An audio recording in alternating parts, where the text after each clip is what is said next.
Ano bang gusto mo paglaki? Pangarap mo? Doktor. Oh, doktor na mo. Doktor po. Tutulungan ka ni Kuya Dongs maging doktor. Gusto mo ba yun? Opo. Yun.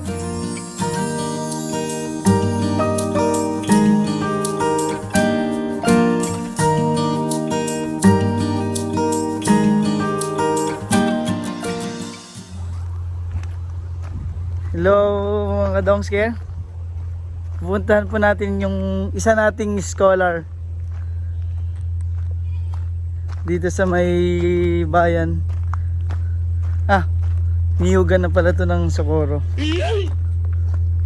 Napapasok po yung bahay nila dito.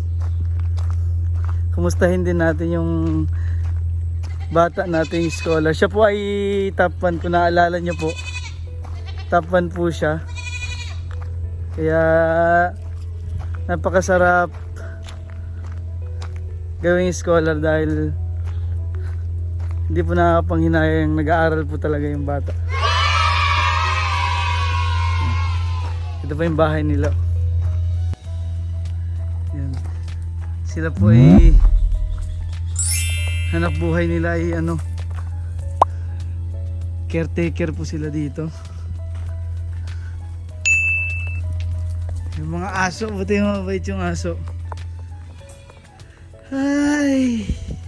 Ay, kumusta mga scholar? Okay lang po. Hindi kayo nauwi ng bundok? Hindi kayo nauwi ng bundok, kinulolo? Hindi po. Ay, hindi na kayo nakagala. Sa October 3 pa po. October 3, kumusta ang first week ng pagpasok? Okay. Napasok ka na nining ate po niya yung may sa puso. Nakapunta pala kayo sa hospital? Nakakahingi ng gamot doon na libre Gismac anong tawag po? Kamusta patingin daw ng mga module ni Giselle? Oh, grade. Ito ba yung kanya ating early? Grade 3? Grade 3 matatag. Patingin daw ng mga Sa answer sheet po inasagutan. tingnan natin yung mga answer sheet niya.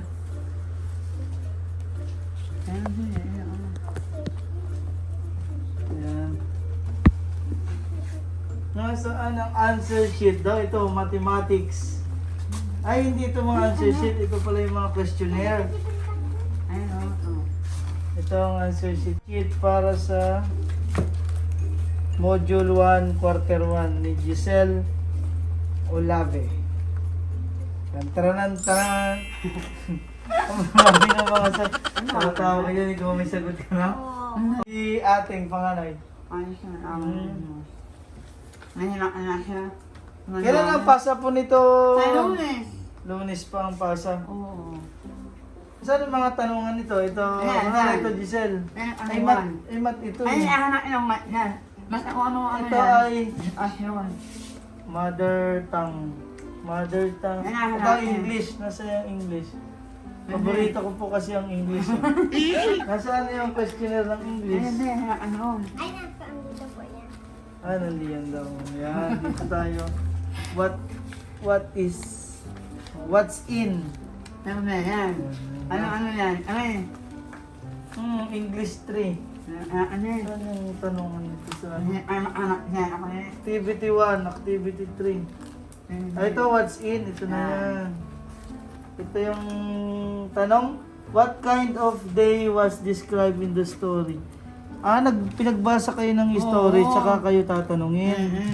Maganda rin, magaganda ang module ngayon, Ano yan? Hanapin ko saan? It was summer. It was summer. Sa number 2, who are the two animals in the story? Ano daw, sino daw yung dalawang hayop sa istorya? Basahin mo ba?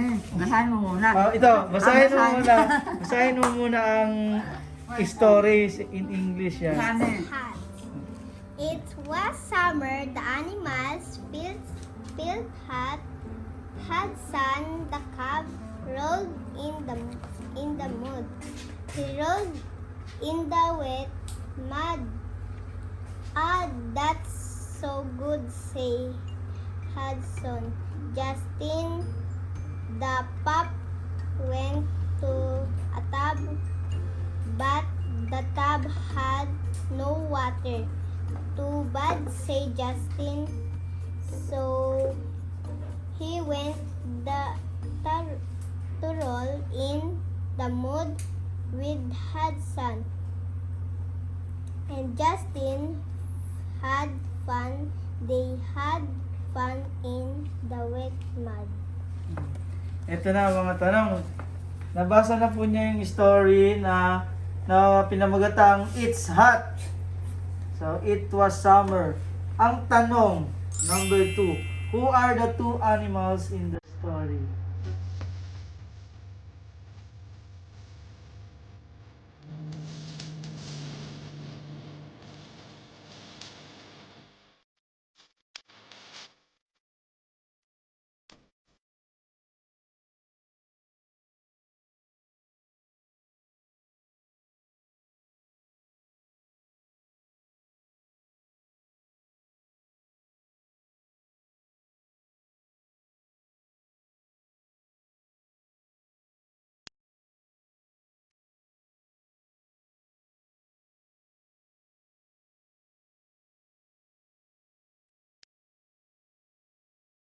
Justin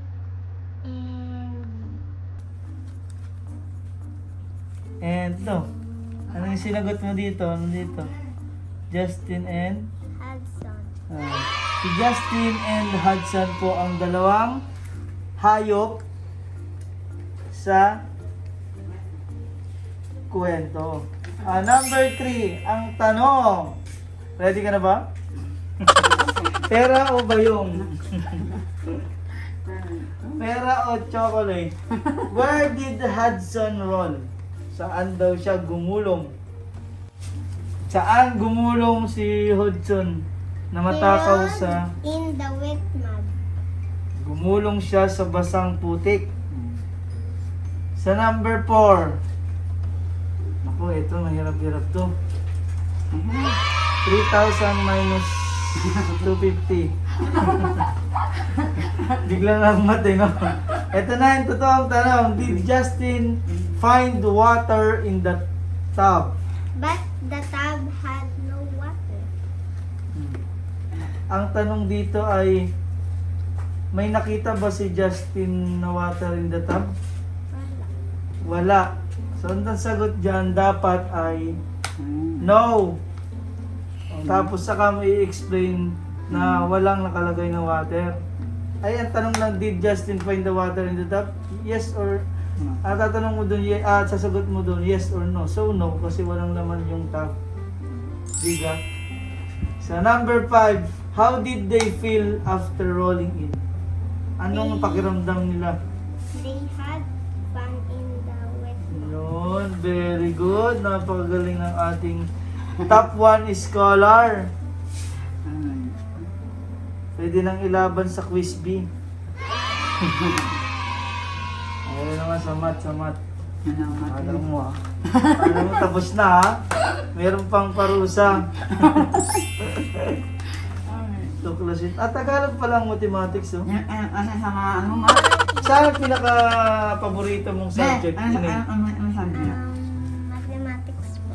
Ang paborito mo? Ayan ang maganda. Pwede kang paglaki mo, pwede kang engineer. Ano bang gusto mo paglaki? Pangarap mo? Doctor. Doktor na ako. Doktor po. Tutulungan ka ni Kuya Dongs maging doktor. Gusto mo ba yun? Opo. Yun. Dahil napakaganda ng iyong pangarap. Bakit pala? Ano yung rason mo? Bakit yun ang napili mong pangarap? Kasi po pag may nagkasakit ay tutulungan ko po. Sisingilin mo ba? Hindi. Walang bayad. Napakasarap, libre lahat. Dahil si ate mo, nakita mo si ate mo kung gaano kahirap pag walang pera, walang may bayad sa doktor, hindi mapagamot agad si ate, pag walang, pero kung may doktor na kagaya mo na ililibre yung mahihirap, makaka-avail sila ng panggamot dahil Napakamahal ang bayad sa doktor. Sa totoo lang. Sobrang mahal. Kaya galingan mo ha. Malayo-layo ang ating tatahakin pero kayang-kaya yon. Ano nga po? Magkakaroon tayo ng isang doktor. Ang Doktora Giselle Ayan. Olave. Ang sarap nun, nakalagay din. Kayang-kaya mo yan. Basta laging makinig kay mama at kay papa.